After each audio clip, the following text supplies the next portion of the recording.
आज अभी चला तो पटपरगंज से लेके मिर्ज़ापुर तक 3-4 बारातें थी, एक से एक आगे। ऐसी सजावट, ऐसी जीनत। आज शादियां दूसरों के लिए उबाले जान हो गई। अपनी शादियों में इतना रुपया और इतना चहल पहल करने वाले ज़रा अपने पड़ोसी को भी सोचें कि अल्लाह ने हमें दौलत दी है तो आज हम इस तरह कर रहे हैं। हमारा पड़ोसी गरीब है, उसकी भी बच्चियां हैं, बच्चे हैं, वो जब ऐसा नहीं कर पाएंगे तो उनके दिल पर क्या गुजरेगी।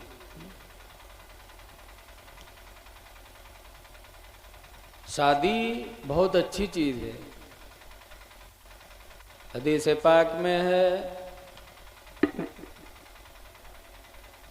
अन अबी हुरैरा काला काला रसूलुल्लाह, अबू हुरैरा से रवायत है, फरमाते अल्लाह के रसूल ने इरशाद फरमाया,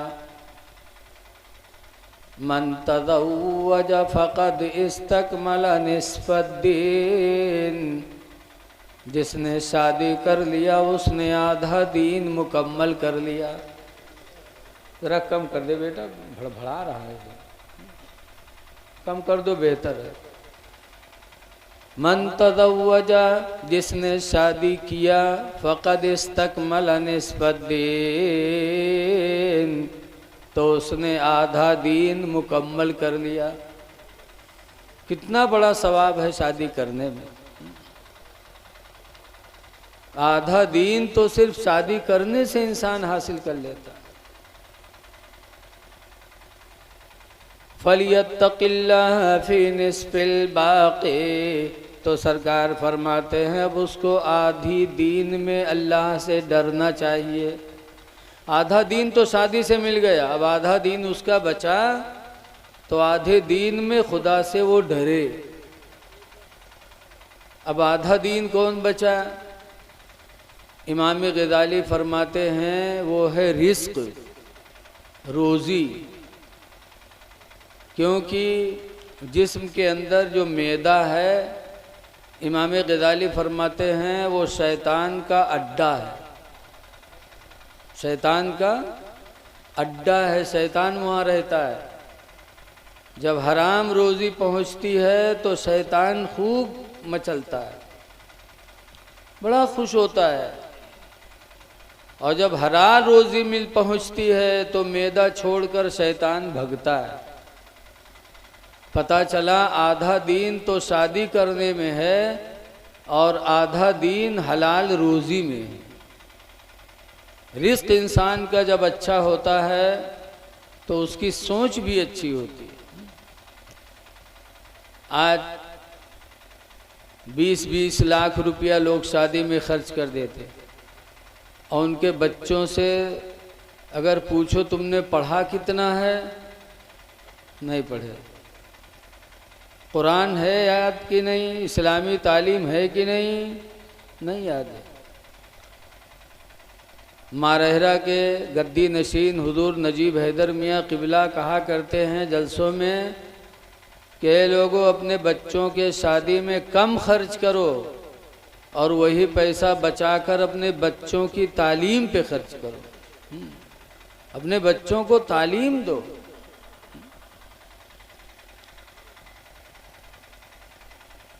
शादी तो हज़रत आदम अलैहिस्सलाम से चला आ रहा है।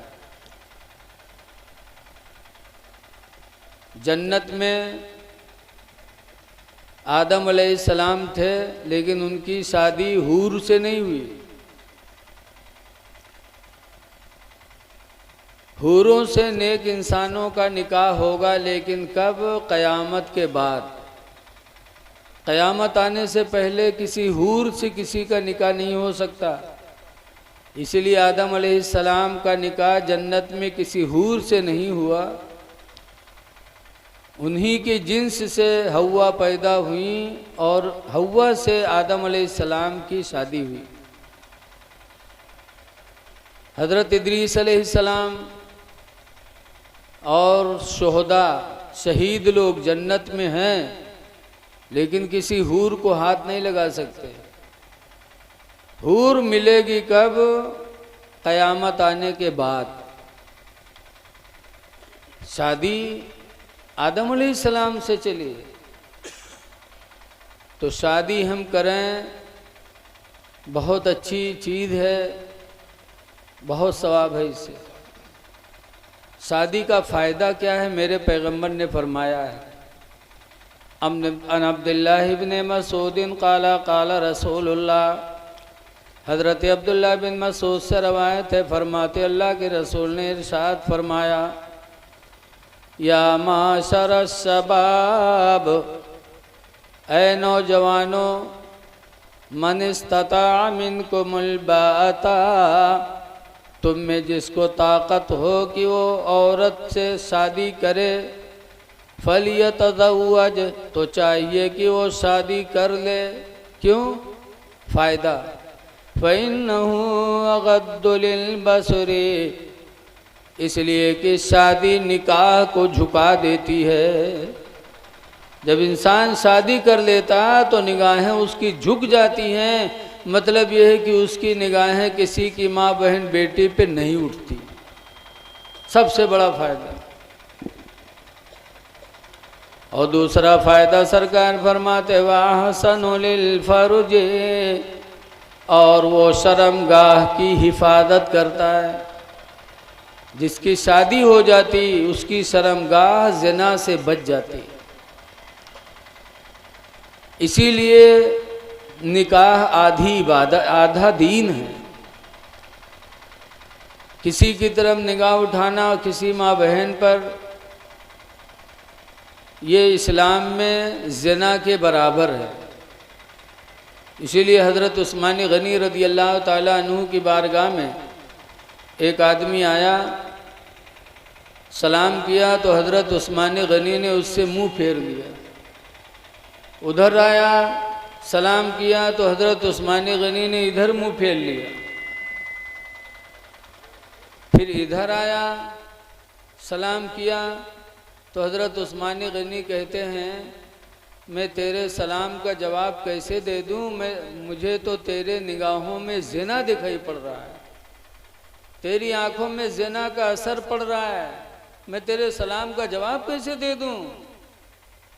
तो वो कहने लगा, अमीरुल मोमिनीन, खुदा की कसम खाता हूँ मैंने ज़िंदगी में कभी ज़िना नहीं किया, आपने मेरे आंखों में ज़िना कैसे देखे? तो हज़रत उस्मान गनी कहते हैं, अल्लाह को हाजिर जान के बोल, तू फलां गली से गुज़र रहा था, उधर से एक औरत का गुज़र हुआ, तूने उसको देखा, तो जब तक वो तेरी नज़रों के सामने से गायब नहीं हुई तो उसे देखता रहा। कहा, हाँ अमीरुल मोमिनीन, इतना तो हुआ है। हज़रत उस्मान गनी फरमाते हैं, तेरे निगाहों ने ज़िना कर लिया, इसलिए कि पैगंबर फरमाते लकल ऊला, तेरे लिए पहली नज़र तो माफ़ है, वालैका सानिया, और दूसरी नज़र तुम पर गुनाह है। पता चला कि आँखों से भी ज़िना होता है।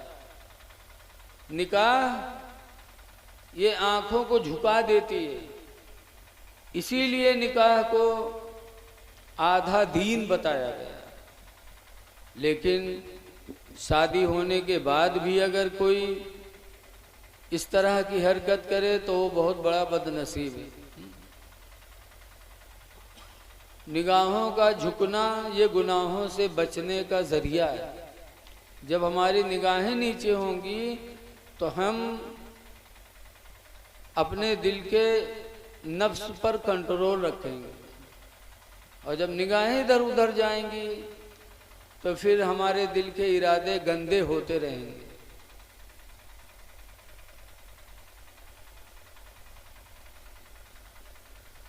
शर्मगाह की हिफाजत करता है। तो शादी इतना मुबारक अमल, लेकिन फिर उसमें फजूल खर्ची। अपने नबी की ज़िंदगी देखो, रसूलुल्लाह सल्लल्लाहु अलैहि वसल्लम ने हजरत सफ़िया से शादी किया और शादी के बाद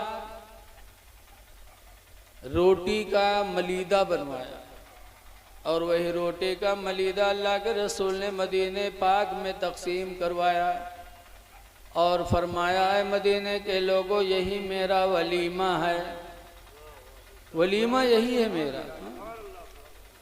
जबकि सरकार मजबूर नहीं थे। हदीस में अनाइशा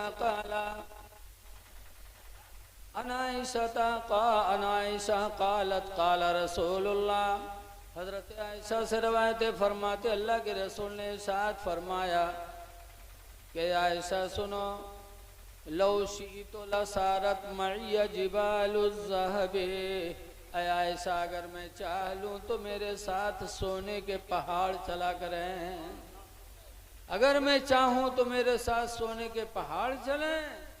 लेकिन फिर भी सरकार की जिंदगी इतनी सादी। सरकार एक दिन सफ़र से तशरीफ़ लाए तो हज़रत उम्मे हबीबा ने जो बिस्तर बिछाया था सरकार के लिए वो 2 परत टाट का बिछाया था। एक परत टाट के ऊपर सरकार सोते थे, टाट के एक परत पे सरकार सोते थे। एक दिन सरकार आए तो देखा कि 2 परत टाट बिछा हुआ है। सरकार ने अपनी बीवी उम्मे हबीबा से कहा, उम्मे हबीबा आज तुमने डबल लगा दिया।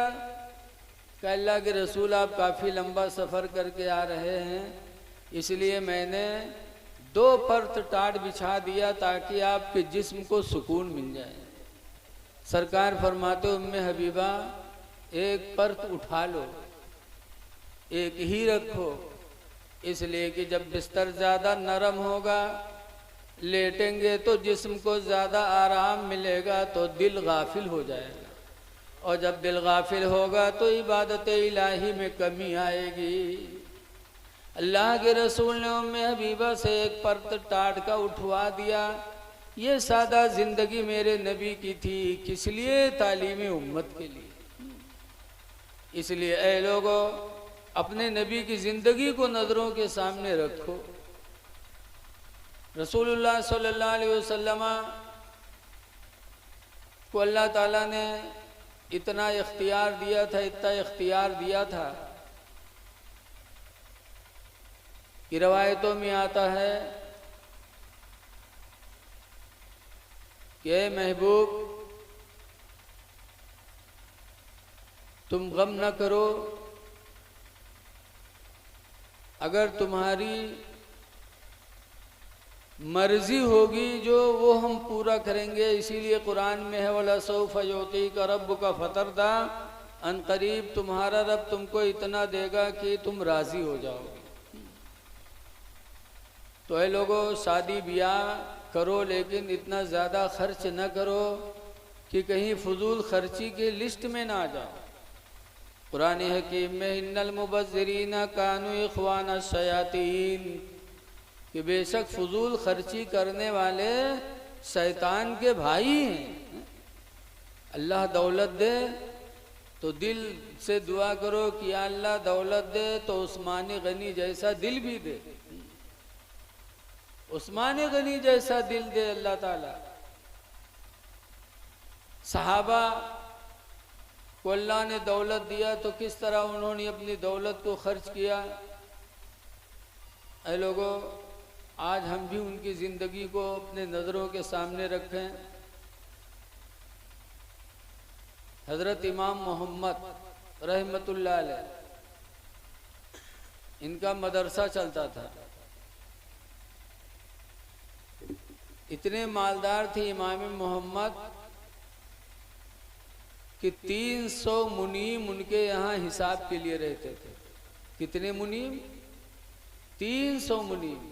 इतनी दौलत अल्लाह ने इमाम मोहम्मद को दिया, लेकिन जब उन्होंने मदरसा बनाया और चलाया तो सारी दौलत अपनी इस्लाम की राह में खर्च कर दिया।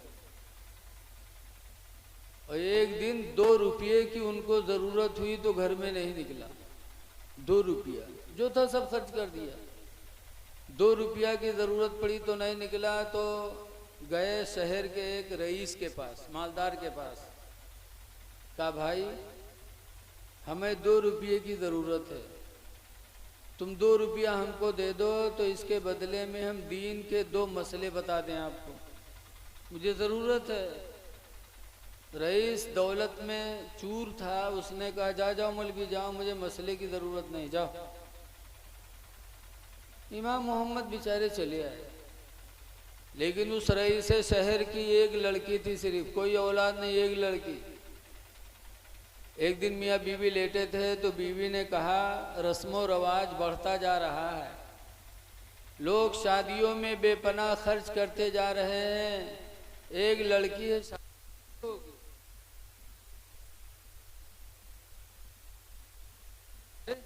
क्या कह रही है तू?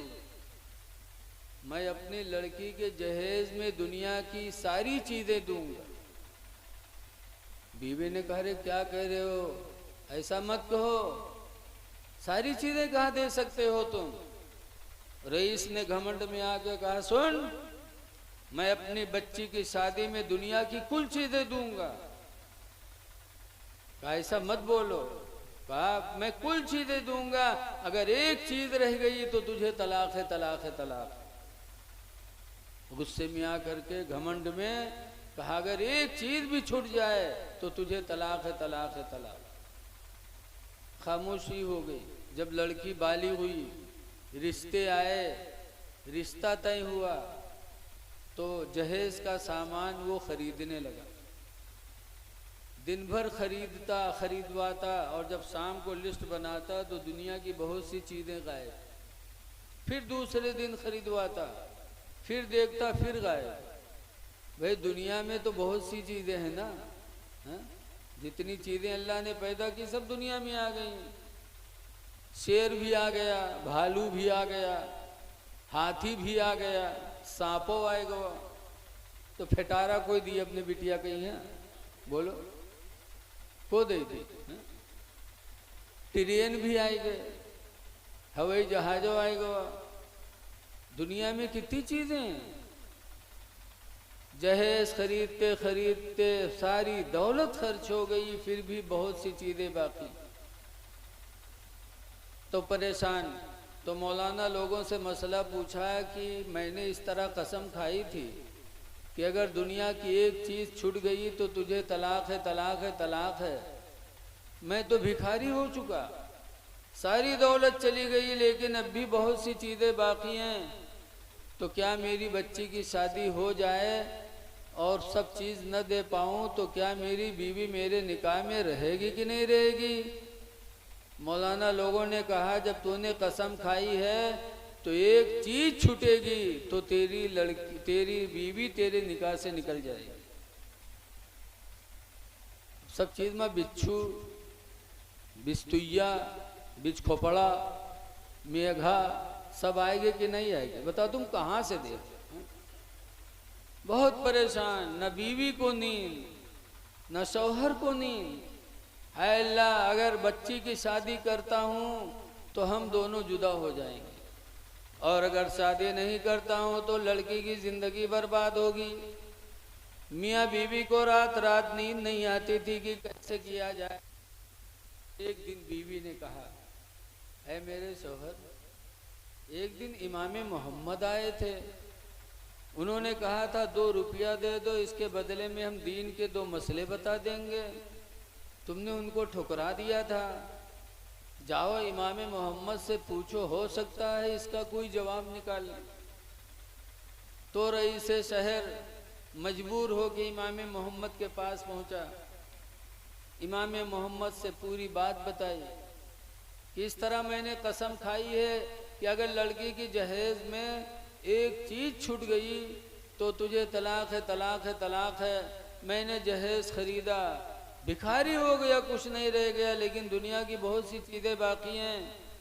तो क्या बच्ची की शादी कर दूं, उन चीज़ों को न दे पाऊं तो मेरी बीवी मेरे निकाह में रहेगी कि नहीं रहेगी? तो इमाम मोहम्मद फरमाते हैं, सुनो, उस दिन 2 रुपया लेकर के 2 मसले बताता, और आज एक मसले के बदले में 10,000 दिरहम लूंगा। 10,000 दिरहम लूंगा एक मसले के बदले में। कैसा? हाँ ले लो, मेहरुवक मामला। कबहू चंदा न दे, मेहरुवक बात आ जाए तो जौन मांगो तो निकाल दे दी 10,000 दिरहम इमाम मोहम्मद को। कहा बता दो। तो इमाम मोहम्मद फरमाते हैं, जाओ अपनी बच्ची की शादी करो और जहेज में कुरान हकीम खरीद कर दे दो, तुम्हारी कसम पूरी हो जाएगी।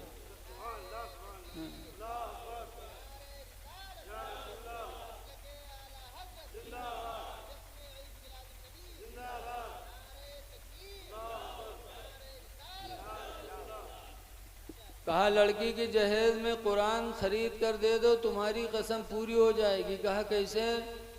इमाम मोहम्मद फरमाते हैं, जब तुम अपनी लड़की के निकाह में कुरान दोगे तो गोया कि दुनिया की सारी चीज़ें तुमने अपनी बच्ची को दे दिया। कहा कैसे? इमाम मोहम्मद फरमाते हैं, कुरान वो किताब है जिसके बारे में अल्लाह का बयान है, नज़्ज़लना अलैकल किताब तिबयानन लिकुल्लि शै।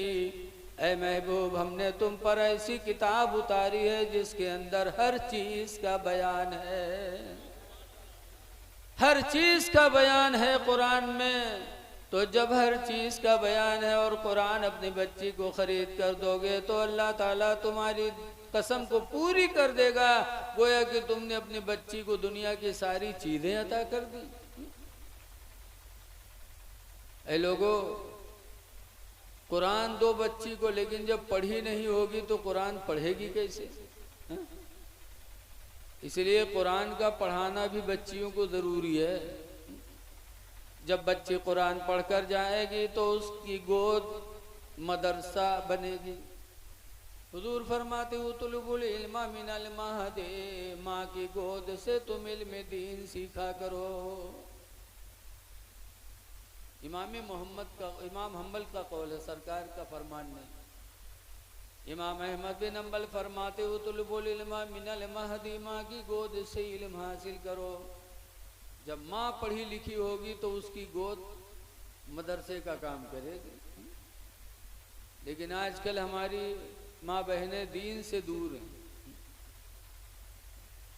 एक औरत थी मदीने मुनव्वरा में, जिनका वो बीवी हैं हजरत सफवान सहाबी की।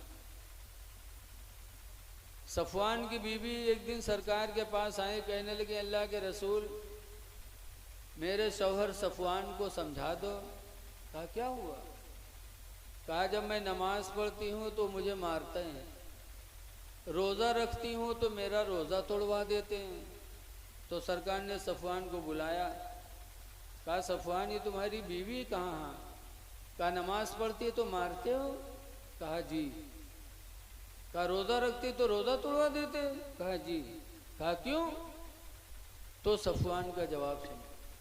कहते अल्लाह के रसूल, मैं किसान आदमी हूँ, खेती का काम करता हूँ, रात में थका मांदा आता हूँ, इसकी ज़रूरत रहती है।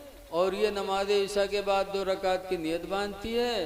पहली रकात में सूरह बकरा की तिलावत करती और दूसरी रकात में सूरह आल इमरान पढ़ती। तकरीबन 3:45 पारा हो गया। और आजकल के हाफिजन लोग, मैं नए जब तराव में बुर पढ़ा था, कुछ जान ही नहीं मिले थे, अल्लाह जाने कहाँ पढ़ा था, और 2 घंटे में कुरान खत्म। ऐसे नहीं, इस तरह पढ़ना इस्लाम ने मना किया है। कुरान में है हत्ता तालमू मा तकुलून, पढ़ो यहाँ तक कि तुम जानो कि तुम क्या कह रहे हो। जो तुम बोलो उसको समझो कि मैं क्या कह रहा हूँ। और बुद्ध में कोई कुछ जानेगा? ना तुम जानोगे ना कोई जानेगा। सफवान की बीवी बड़े आसानी से तिलावत करती थी। 2 ही रकात में पूरी रात गुजर जाती। 3:45 पारा की तिलावत। अबे हमारे कारी गुलाम नबी से सूरह रहमान की तिलावत करे, कहा तो कितना टाइम लगे? बहुत टाइम लगेगा। और सूरह बकरा सूरह तो कहा अल्लाह के रसूल मैं जवान हूँ, किसानी करता हूँ और किसानी करके आता हूँ, मुझे इसकी ज़रूरत ही रहती है और ये पूरी रात नमाज पढ़ती है, इसीलिए इसको मारता हूँ। कहा रोज़ा क्यों तोड़वाते?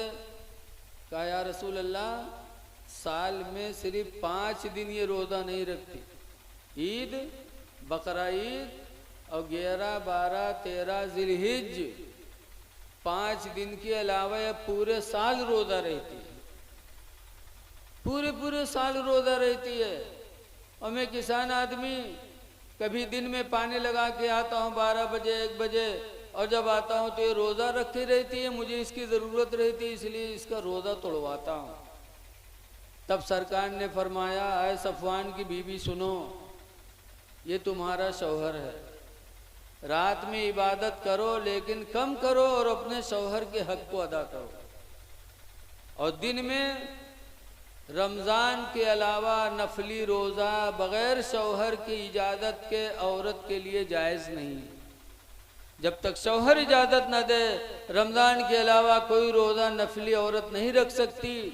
सफ़वान की बीवी को मना किया।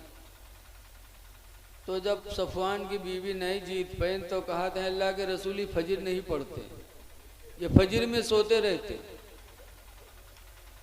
हमारे लोगों ने मेहरवाई में शिकायत कर दे तो मारत अधमरा कही डाला जीगा कि तू हमारी शिकायत करे थे रे। लेकिन सहाबिया के दिलों में खौफ इलाही था। काहे फजर की नमाज नहीं पढ़ते, सोते रहते हैं।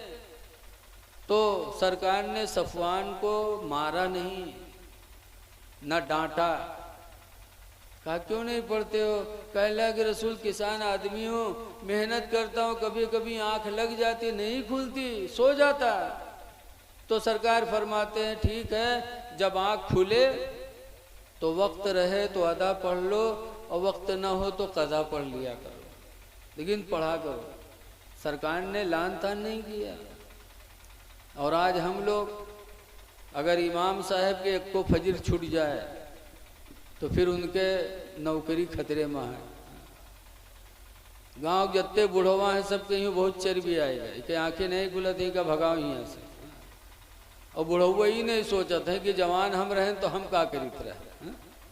4 दिन से नमाज पढ़ने के बाद अपनी नमाज पे घमंड।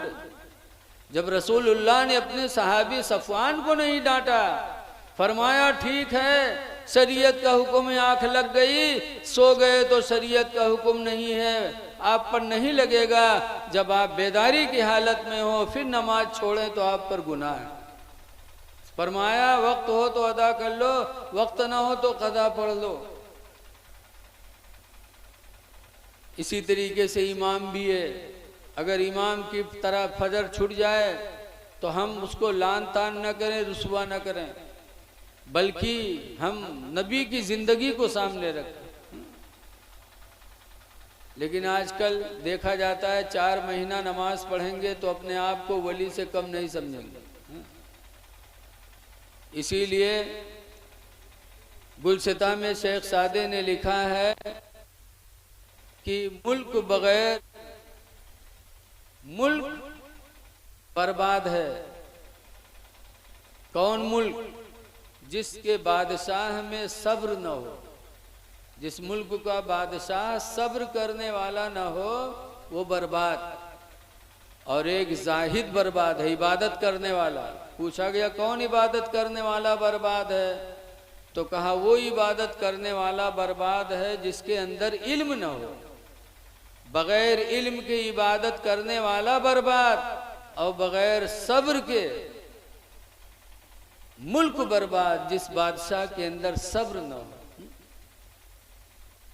गौसे आदम के मानने वाले अपनी इबादत पे नाज न करो, अल्लाह नमाज की तौफीक दे तो खुदा का शुक्र अदा करो।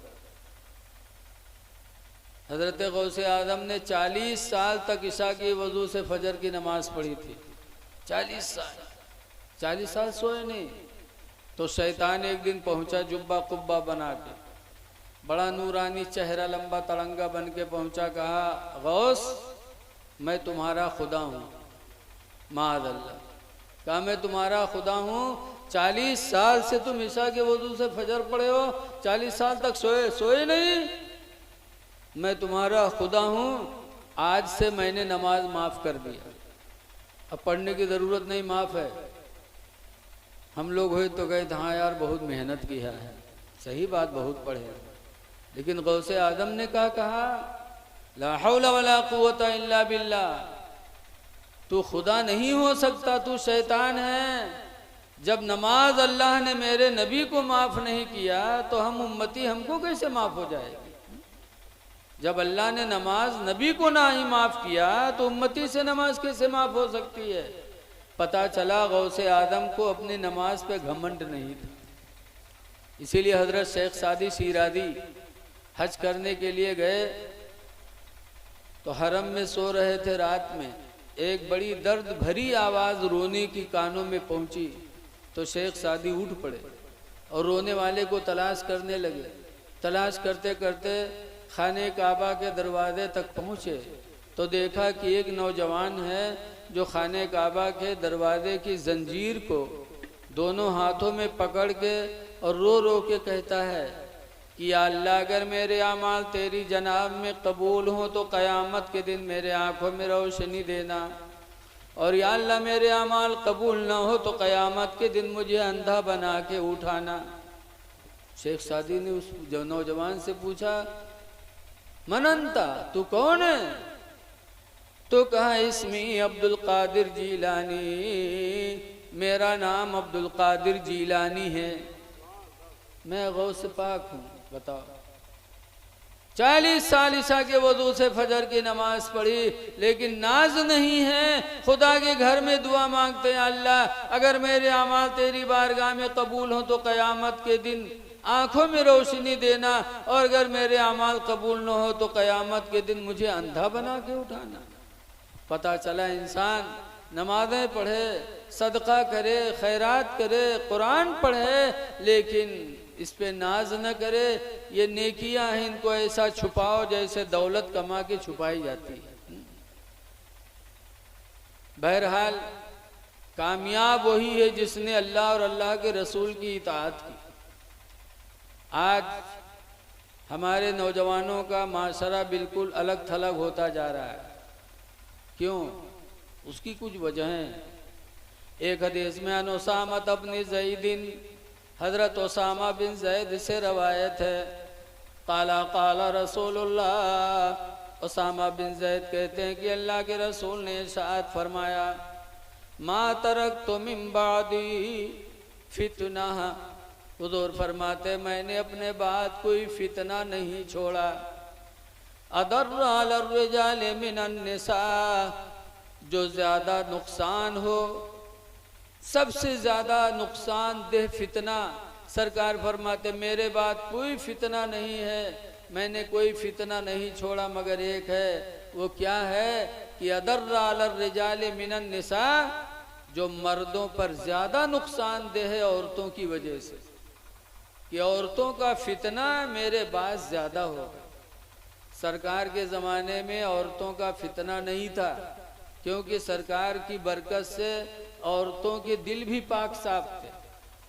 अब सरकार के बाद फरमाते हैं कि मर्दों पर सबसे बड़ा फितना औरतों का हुआ। आज औरतों की वजह से आदमी फितनों में मुब्तला है। औरत की वजह से भाई से रिश्ता ख़त्म, औरत की वजह से बहन से रिश्ता ख़त्म, औरत की वजह से माँ बाप से रिश्ता ख़त्म। इसीलिए कुरान करीम सूरह तगाबुन में 2 दुश्मन बताए गए कि लोगों तुम्हारे 2 दुश्मन हैं, उनसे होशियार रहना। वो कौन 2 दुश्मन हैं?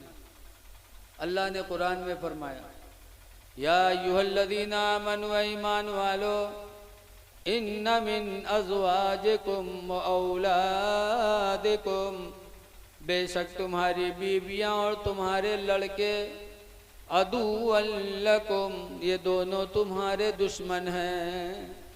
कुरान ने कहा बीवी दुश्मन, कुरान ने कहा औलाद दुश्मन। आज बीवी के चक्कर में आके हम लोगों से ताल्लुकात ख़त्म करते हैं और औलाद के चक्कर में आकर के हम हराम और हलाल का फ़र्क ख़त्म कर रहे हैं। हमारी औलाद आज गलत रास्ते पे जा रही है, शराब पी रही है। हम औलाद की मोहब्बत में औलाद को नहीं मना करते। जुआ खेल रही है हमारी औलाद, हम मोहब्बत में नहीं मना करते कि हमारी औलाद है। ऐ लोगों, अगर ऐसी औलाद है तो कुरान कहता है वो औलाद तुम्हारी दुश्मन है। शराब व जुआ, कुरान करीम में अल्लाह ने साफ साफ फरमा दिया, इन्नमल खमरो वल मैसरो, बेशक शराब और जुआ रिजसुन, गंदगी है, मिन अमल शैतान, ये दोनों शैतान के काम हैं। लेकिन आज अफसोस है कि हमारा नौजवान इनमें पड़ता जा रहा है। मदीने मुनव्वरा में एक शराब की दुकान थी। ये उस ज़माने की बात है जब इस्लाम में भी हराम नहीं हलाल था शराब का पीना। पहले इस शराब का पीना हलाल था शुरू इस्लाम में। तो मदीने मुनव्वरा में एक मुसलमान की दुकान थी शराब की। गए थे मुल्क शाम और 7 ऊँटों पर 7 घड़ों में शराब लादकर मदीना आए। और जब मदीना पहुँचे तो पता चला शराब हराम हो गई। जब पता चला शराब हराम हुई तो हुजूर के पास गए, कहने लगे अल्लाह के रसूल शराब हराम हो गई? कहा हराम हो गई तो मैं पीऊंगा नहीं, लेकिन मैं बेचने के लिए मुल्क शाम से लाया हूँ 7 ऊँटों पर, तो क्या मैं बेच सकता हूँ? सरकार ने फरमाया इज़ा हुर्रिमा शुर्बुहु, जब उसका पीना हराम कर दिया गया, फहुर्रिमा बैउहु, तो उसकी तिजारत भी हराम हो गई। जब सुना तिजारत हराम हो गई, वो मुसलमान थे, अल्लाह और उसके रसूल की फर्मा बरदारी ही में कामयाबी समझते थे, तो गए और 7 ऊँटों पर लदे हुए शराब के मिटकों को सड़कों पर ऐसे फेंक दिया। मिटके भी फूट गए, शराब बह गई, एक कतरा भी ना इस्तेमाल किया ना बेचा, क्योंकि अल्लाह और उसके रसूल की फर्मा बरदारी ही में कामयाबी थी।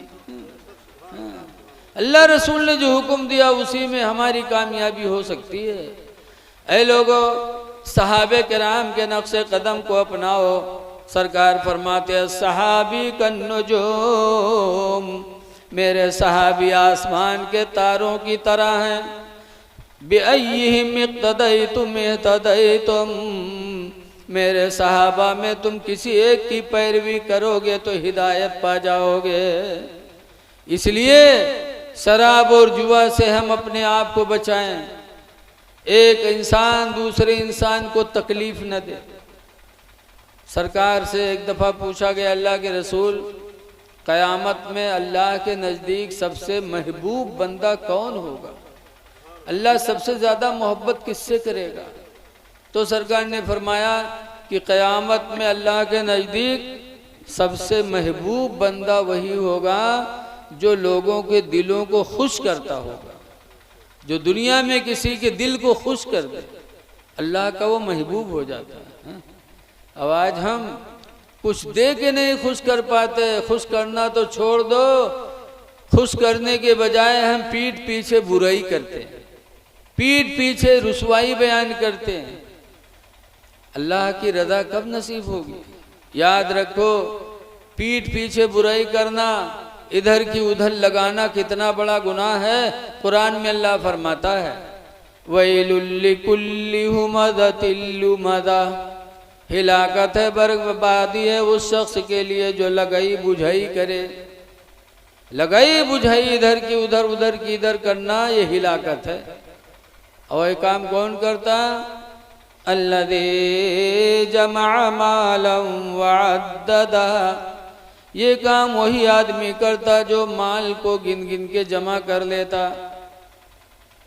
अयहसबुल इंसानु अन्ना मालहु अखलदा, अल्लाह फरमाता है क्या वो मालदार समझता है कि उसका माल उसको हमेशा रखेगा, उसको मौत नहीं आएगी? कल्ला लयुंबज़न्न फिल हुतमा, हरगिज नहीं, जरूर जरूर वो जहन्नम में डाला जाएगा। कौन? जो इधर की उधर लगाई करेगा। इसलिए ऐ लोगों, अपने आप को अच्छा करो और अल्लाह के घर को आबाद करने की कोशिश करो। इसीलिए सरकार से पूछा गया, अय्युल अमल अहब्बु इलल्लाह, अल्लाह के रसूल कौन अमल अल्लाह को ज़्यादा पसंद है, कौन सी नेकी पसंद है? तो सरकार ने फरमाया था, सलातु अला वक्तिहा, नमाज को नमाज के वक्त पर अदा कर लेना। जब अजान हो मस्जिद पहुंच जाओ। आज अफसोस है कि हम मुसलमान होके अब अजान सुनते हैं तो हम पर कोई असर नहीं पड़ता। याद रखो, जब सरकार ने मक्का फतह किया, एक टाइम था कि 53 साल मक्का में रहे, दुश्मनों ने सताया तो मक्का छोड़ा, मदीने चले गए। अब 8 साल मदीने में रहे। अब 8 साल के बाद हुजूर सहाबा को लेकर आए, मक्का फतह किया। तो जब मक्का फतह किया तो कुफ्फार अपने अपने घरों में बंद हो गए। हुजूर ने हजरत बिलाल से फरमाया, बिलाल काबे की छत पर चढ़ो, अजान दो। बिलाल ने काबे की छत पर चढ़ के अजान पढ़ी। रवायतों में आता जैसे बिलाल ने कहा था, अल्लाहु अकबर अल्लाहु अकबर, तो मक्का के काफिरों ने जैसे सुना तो उन लोगों ने अपने अपने घर के दरवाजे खोल दिए, नबी के कदमों में जाके गिर गए कि जब सबसे बड़ा अल्लाह ही है तो इन बुतों की हम पूजा क्यों करें, हम अल्लाह की इबादत क्यों न करें जब सबसे बड़ा अल्लाह है। एक अजान की आवाज़ अल्लाहु अकबर की कुफ्फार की दिल की दुनिया बदल दी, कुफ्र छोड़ा, इस्लाम को कबूल किया। और आज हम मुसलमान हैं कि अजान सुनते हैं तो हमारे दिल पे असर ही नहीं पड़ता। ऐ लोगों, मस्जिदों को आबाद करो, नमाजों की पाबंदी करो। इंशाअल्लाह नमाज पढ़ोगे तो बुराइयों से बचोगे और अल्लाह के नेक बंदे माने जाओगे। और नमाज की बरकत से अल्लाह ताला तुम्हें लोगों के दिलों में इज्जत अता करेगा और ऐसी इज्जत देगा कि कभी आप सोच नहीं सकते। रसूल करीम सल्लल्लाहु अलैहि वसल्लम के विसाल के वक्त हज़रत आयशा कहती हैं कि तसले में पानी भरा हुआ था। हुजूर उस तसले के पानी में ऐसे हाथ डालते थे, ऐसे आखिरी वक्त था सरकार का, तसले में पानी था, पानी में सरकार ऐसे हाथ डालते, ऐसे कहते। और फरमाया था, बुखारी की हदीस में है कि लोगों मैं तो जा रहा हूँ लेकिन 2 चीज़ों का ख्याल रखना, अस्सलाह, नमाज का ख्याल रखना, नमाज ना छूटने पाए, वमा मलकत ऐमानुकुम, और अपने मातहतों का ख्याल रखना, मातहतों का, कि जो तुम्हारे मातहत हों उनका ख्याल रखना, उन पर जुल्म न करना। मातहत में जानवर भी आ गए, मातहत में नौकर भी आ गए, मातहत में बीवी भी आ गई। सरकार ने फरमाया था इन पर कभी जुल्म न करना और नमाज को न छोड़ना। तो ऐ लोगों, अपने नबी की वसीयत को याद रखो, इसलिए कि नबी से ज़्यादा मोहब्बत हमसे तुमसे कौन करने वाला। सरकार दुनिया में भी मोहब्बत करते थे और इंशाअल्लाह मरने के बाद भी हमसे तुमसे मोहब्बत करेंगे। कब्र में जब कोई न होगा तो सरकार तशरीफ लाएंगे।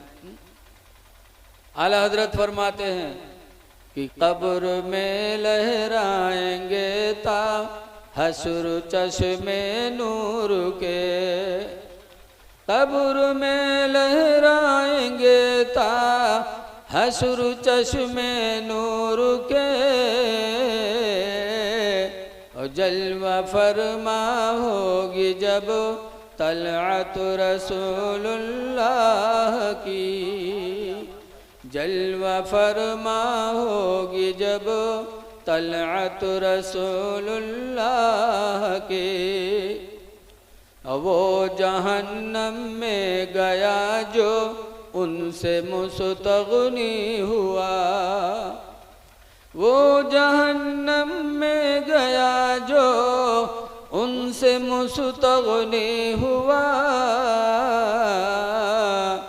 है खलीलुल्लाह को हाजत रसूलुल्लाह की। जो कुछ मिला सब नबी से मिला। लाओ रब्बिल अर्श जिसको जो मिला उनसे मिला, लाओ रब्बिल अर्श जिसको जो मिला उनसे मिला, और बटती है कौनैन में नेमत रसूलुल्लाह की। सारी नेमतें रसूलुल्लाह की हैं। तो उन्होंने चलते चलते वसीयत किया था कि दो चीज़ का ख्याल रखना, एक तो नमाज का और दूसरे अपने मातहतों का। लेकिन अफसोस है कि आज हम नमाज भी छोड़ रहे हैं और अपने मातहतों पर जुल्म भी कर रहे हैं। मजदूर रखेंगे तो सोचेंगे कि 12 घंटा ही बैठे ना, तनिक अगर बैठ गए तो गए उठ काहे बैठ गए रे। अरे तुम्हारा मातहत है, नबी फरमाते उस पर रहम करो। नौकर से उतना काम न लो कि वो मुसीबत में पड़ जाए, मजदूर से इतना काम न लो कि वो मुसीबत में पड़ जाए। हाथ बटाना और किसी परेशान की मदद करना, ये वो काम है जो अल्लाह अल्लाह के नबी को बहुत पसंद है। इसलिए एक दूसरे के साथ रहम करो। हदीस पाक में है, ला यरहमुल्लाह, अल्लाह उस पर रहम नहीं करेगा। पूछा गया किस पे? मन ला यरहमुन्नास, जो इंसानों पे रहम नहीं करेगा। जो इंसान पे रहम नहीं करेगा, अल्लाह उस पे रहम नहीं करेगा। इसलिए हमें अपने बुजुर्गों की ज़िंदगी को नज़रों के सामने रखना है और ख़ास तौर से साहबे किराम की ज़िंदगी को नज़र रखना है। हज़रत उमर बिन अब्दुल अज़ीज़ का ज़माना था। एक गवर्नर साहब थे, वो रोज़ाना अपने ऊपर 1000 दिरहम खर्च करते खाने पीने में। हज़रत उमर बिन अब्दुल अज़ीज़ को पता चला तो गवर्नर की दावत अपने घर पे लिया, और दावत लेने के बाद बहुत देर से खाना खिलाया। और जब काफ़ी भूखा हो गया गवर्नर, तो उमर बिन अब्दुल अजीज़ ने खाने में सबसे पहले दलिया रखा। दरिया तो भूखा इतना था कि पेट भर लिया। फिर अच्छा खाना रखा, कहा पेट भर गया। तो उमर बिन अब्दुल अजीज़ फरमाते हैं, कितना अच्छा है कि कम पैसे में आपका पेट भर गया, तो उतना पैसा आप खाने पे खर्च करते हो, वो पैसा बचे तो अल्लाह के बंदों की मदद करो। क्यों इतना पैसा अपने खाने पर खर्च करते हो? कम से कम में अपनी ज़िंदगी गुजारने की कोशिश करो। उमर बिन अब्दुल अजीज़ ने समझाया, तो गवर्नर अपने ऊपर 1000 दिरहम खर्च करने से वो अपने आप को बचाने लगा।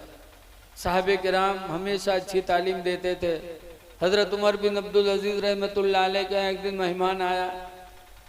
रात में चिराग जल रहा था, उसकी बत्ती थोड़ी बढ़ी हुई थी, चिराग ज़्यादा तेल खा रहा था। उमर बिन अब्दुल अजीज़ उठे और गए और बत्ती को कम किया। तो मेहमान था, उसने कहा, अरे आप इतने काम के लिए गए, मुझसे कहे होते मैं खुद जाकर के नीचे बत्ती कर देता। उमर बिन अब्दुल अजीज़ कहते हैं, रसूलुल्लाह सल्लल्लाहु अलैहि वसल्लम ने हम लोगों को यही तालीम दी है कि अपना काम ज़्यादातर अपने हाथ से किया करो, अपने हाथ से काम करो अपना काम। इसीलिए अबू आमिर कहते हैं, हज़रत अबू आमिर रसूलुल्लाह के घर गए तो देखा सरकार अपने जूते को सिल रहे हैं। अबू आमिर कहते हैं, अल्लाह के रसूल हमको दीजिए, आप करेंगे? तो सरकार फरमाते हैं, मैं अपना काम खुद से करता हूँ, मैं किसी पर बोझ बनना गवारा नहीं करता। इसलिए लोगों, अपना काम अपने हाथ से करो। लेकिन आज देखा जाता है कि पतोहिया घर में आई, जैसे शादी हुई पतोहिया आई, बस घर भर अपन कपड़ा उतार उतार डायरे लगी। सास ससुर देवर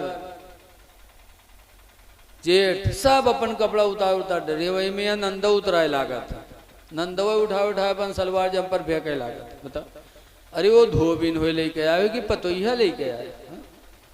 अपना काम अपने हाथ से करो, अपने हाथ से करोगे तो नबी की सुन्नत का सवाब पाओगे। और किसी पर बोझ नहीं होगा। आज बहू घर में आती है तो मजलूम बन के रहती है, घर भर का कपड़ा धुले, घर भर को खाना ले जाके दे, नाश्ता बना के दे, लगता है वो इंसान नहीं कोई मशीन है। अगर सुबह कहूँ आंख लग गए सोए गए तो न पूछो, अपन बिटिया सोए जाए तो कहूँ नाम न ले, और पतोहिया अगर कहूँ सोए गए तो वह बुढ़िया डाइन सास मोहल्ला में घूम घूम कही हमरे यहाँ भैंसिया तो आखिर नहीं खुलत, हमरे यहाँ भैंसिया तो सोए करे थे 10 बजे दिन। बताओ, अपनी बहू को भैंस कहती हैं। अरे तुम्हारी बच्ची सो रही है तो किसी को पता नहीं, और बहू सो जाए तो पूरा मोहल्ला गंदा जाए। ऐ लोगो, मजलूम न बनाओ। वो भी एक घर छोड़ के आई है, माँ को छोड़ के आई है, उस घर में उसे माँ को प्यार मिलना चाहिए। बाप को छोड़कर आई है, बाप का प्यार मिलना चाहिए। इसलिए हमें और आपको चाहिए कि अपने मातहतों पे रहम करें ताकि खुदा हम पर रहम फरमाए। साहबे किराम ने फिर पूछा, अल्लाह के रसूल नमाज हो गई, नमाज के बाद सुम्मायुल अमल यहब्बु इलल्लाह, अल्लाह के रसूल नमाज के बाद कौन अमल सबको अल्लाह को प्यारा है? सरकार ने फरमाया बिर्रुल वालिदैन, माँ बाप की खिदमत, माँ बाप की फरमा बरदारी। नमाज के बाद अगर कोई इबादत अल्लाह को पसंद है तो माँ बाप की खिदमत है। इसलिए माँ बाप जिंदा हों तो अल्लाह से दुआ करो कि अल्लाह उनकी उम्रों में बरकत फरमाए। इसलिए कि जब तक माँ बाप जिंदा रहेंगे उनको देखोगे तो इबादत का सवाब। हदीस पाक में मन नज़रा वजहल वालिदैन नज़रत रहमा, जिसने माँ बाप के चेहरे पर रहमत की निगाह डाली, फ़कतब अल्लाहु लहू बिकुल्लि नज़रतिन हज्जतम मबरूरा, तो अल्लाह ताला उसको हर नजर रहमत के बदले में हज मकबूल का सवाब अता फरमाएगा। हज मकबूल। आज हाजी हज करके आते हैं 5 लाख रुपया लगा के, लेकिन कोई दावा नहीं कर सकता कि मेरा हज कबूल हो गया। लेकिन नबी कहते हैं जिसने माँ बाप का चेहरा मोहब्बत से देखा तो अल्लाह उसको हज मकबूल का सवाब अता करता है। साहबे ने पूछा लौ नज़रा फी कुल्ले यौमी मियता मर्रा, अल्लाह के रसूल अगर कोई रोजाना अपने माँ बाप को 100 मरतबा देखे तो? हुजूर फरमाते नाम अल्लाहु अकबर वातियबो, हाँ हाँ अल्लाह बहुत बड़ा है, अल्लाह मजबूर नहीं है। तुम दिन भर में 100 मरतबा अपने माँ बाप को रहमत की निगाह से देखोगे तो अल्लाह ताला रोजाना तुम्हें 100 हज मकबूल का सवाब अता फरमाएगा। इसलिए माँ बाप जिंदा हो तो उनकी उम्र में बरकत की दुआएं मांगो, उनकी फरमा बरदारी करो। आप कितनों भी बड़े मर्तबे वाले हो जाओ, प्रधान बन जाओ, मौलाना बन जाओ, गवर्नर बन जाओ, लेकिन माँ बाप की खिदमत और माँ बाप की ताज़ीम हर हाल में ज़रूरी है। अल्लाह ताला हमको आपको माँ बाप की खिदमत करने की तौफीक अता फरमाए, एक दूसरे पे अल्लाह रहम की तौफीक अता फरमाए। देखिए आज का दौर बड़ा नाजुक दौर है। आज हमारे नौजवानों में बड़ी कमियां हैं। ऐ नौजवानों, इस जवानी में खुदा को राज़ी करने की कोशिश करो। जवानी की इबादत खुदा को बहुत पसंद है। 7 लोग होंगे जिन्हें अल्लाह क़यामत में अपनी रहमत का साया अता करेगा। उन 7 लोगों में एक नौजवान का भी तस्करा आया है कि रजुलुन शाबन शाफी इबादतिल्लाह, वो जवान जिसकी जवानी खुदा की इबादत में परवरिश पाए। जवानी में जो खुदा की इबादत करेगा अल्लाह क़यामत के दिन उसे अपनी रहमत का साया नसीब करेगा। इसलिए लोगों, ऐ नौजवानों, इस जवानी में खुदा रसूल को राज़ी करो। इस्लाम की मोहब्बत दिलों में पैदा करो और कोशिश करो कि अल्लाह जिलाए तो मुसलमान बना के, उठाए तो मुसलमान बना के। इसीलिए हदीस में बताया गया मूतू क़ब्ल अन तमूत, मर जाओ इससे पहले कि मरो। तो मर जाओ, हुजूर फरमाते मूतू कबलान तमूत, मरो मरने से पहले। मतलब ये है कि मरने से पहले मर जाओ, यानी अपने आप को बिल्कुल इस्लामी सांचे में ढाल लो, अपने नफ्स को बुराइयों से बचा लो। तो इसलिए हम मरने से पहले मरने की तैयारी कर लें, इसलिए कि मौत बरहक है। आज आदमी मरता है तो लोग रोते हैं, बाप मरी या बीवी मरी तो भों भों रोई है, ऐसा रोई है सीना पिटियाँ लागत है साथे इन्हू चल दे। और तीसरे दिन संयुम करी है और लोगन का बुलाई है, ऐसी दावत चहल पहल, ठंडा पे ठंडा, सिगरेट पे सिगरेट, 2 दिन में सब गम खत्म। रोया जाता है, लेकिन याद रखो रोने से फायदा क्या होगा। आला हजरत फरमाते हैं कि आँखें रो रो के सुजाने वाले, आँखें रो रो के सुजाने वाले, आँखें रो रो के सुजाने वाले, और जाने वाले नहीं आने वाले, जाने वाले नहीं आने वाले। तो हमें दुआ करनी चाहिए कि अगर कोई दुनिया से जाता है तो अल्लाह ताला उसकी मग़फ़िरत फरमाए, और जब हम मिट्टी देने जाएं तो हमें वहाँ से नसीहत हासिल करनी चाहिए। हाय गाफिल वो क्या जगह है जहाँ, हाय गाफिल वो क्या जगह है जहाँ, पांच जाते हैं चार फिरते हैं, पांच जाते हैं चार फिरते हैं। अल्लाह ताला हमको आपको नमाज पंजगाना का पाबंद बनाए और हलाल रोज़ी अल्लाह ताला हमको तुमको अता करे, और सच्ची बोली बोलो। जो कुरान की आयत मैंने पढ़ी है कि जो अल्लाह रसूल की इताअत करेगा उससे पहले यही है, या अय्युहल्लज़ीना आमनू तक़ुल्लाह व क़ूलू क़ौलन सदीदा, ऐ ईमान वालो अच्छी बोली बोलो, युस्लिह लकुम आमालकुम, कि अच्छी बोलियों से तुम्हारे आमाल अच्छे हो जाएंगे।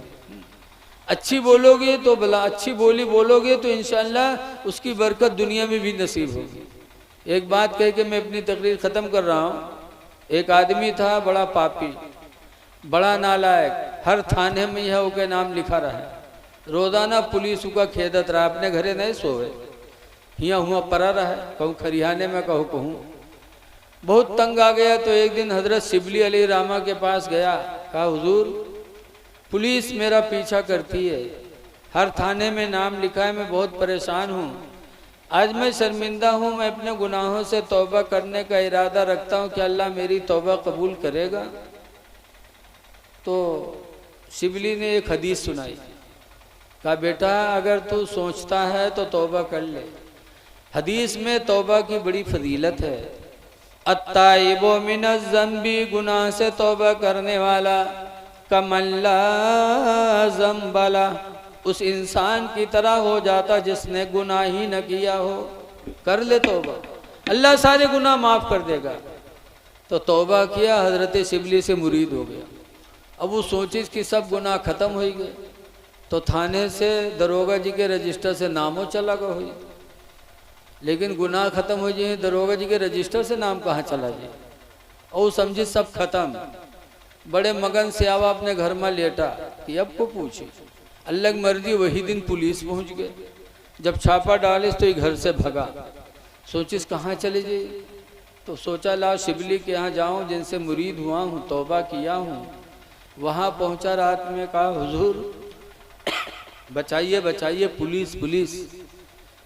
शिबली अली रामा के खानकाह में कमरे बने थे, कमरे में इशारा फरमाया जाए इसी कमरे में बैठ जा। वो बेचारा चला गया वही में।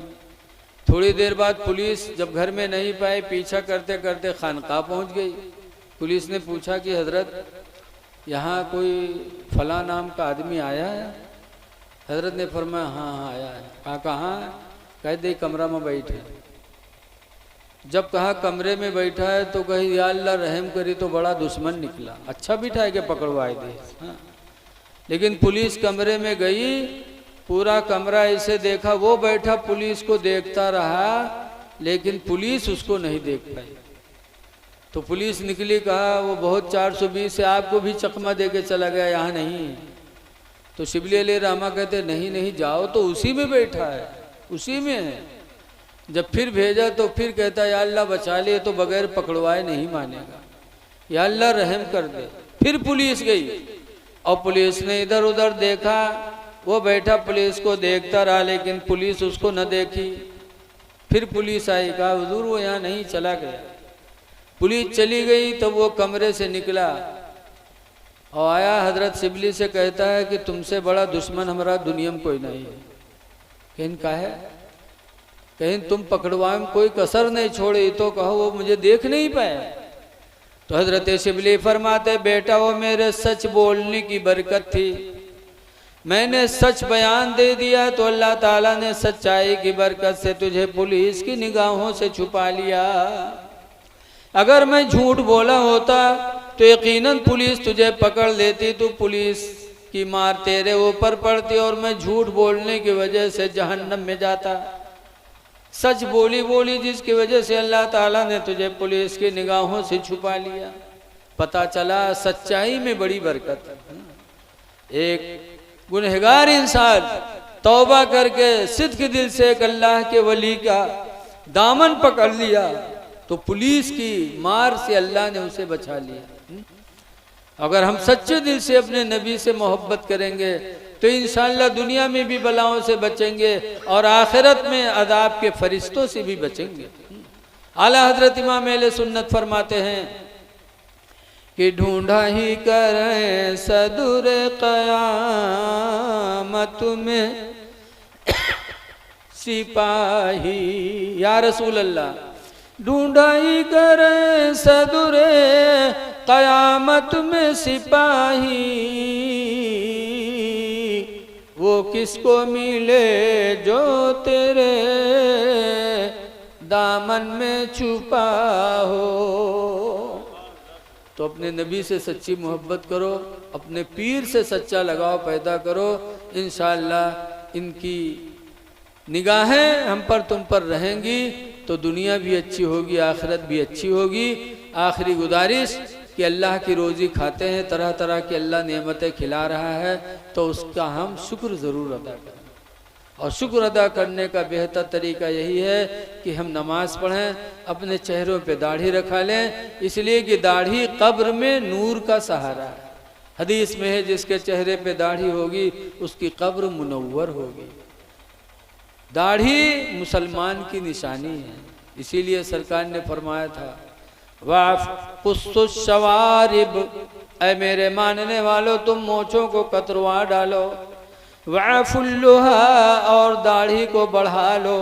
ये हुक्म मेरे नबी ने मुसलमानों ही के लिए कहा था। ऐ मुसलमानों शाम मिली है, सुबह मिले कि न मिले, सुबह मिले तो शाम मिले कि न मिले, इसलिए मौत को याद करके अपने चेहरों पे दाढ़ियाँ सजा लो ताकि दुनिया से जाओ तो मुसलमान बन के जाओ। अल्लाह की नेमतों का शुक्र अदा करो। आला हजरत फरमाते हैं कि रिज़्क़े खुदा खाया किया और फरमाने हक टाला किया। अल्लाह की रोज़ी हम खा रहे हैं और अल्लाह का फरमान टाल रहे हैं। रिज़्क़े खुदा खाया किया और फरमान हक टाला किया, और शर्म नबी खौफे खुदा ये भी नहीं वो भी नहीं। ना खुदा का डर रह गया, न नबी से शर्म रह गई। दुआ है कि अल्लाह ताला हमको आपको अच्छे अमल करने की तौफीक अता फरमाए और हमारी अल्लाह दुनिया भी अच्छी करे, आखिरत अच्छी करे। जिन लोगों ने जलसे को किया परवरदिगार उन्हें दोनों जहान की खुशियाँ नसीब करे। अस्सलामु अलैकुम व रहमतुल्लाहि व बरकातुहू। खड़े हो जाइए, सलातो सलाम पढ़िए।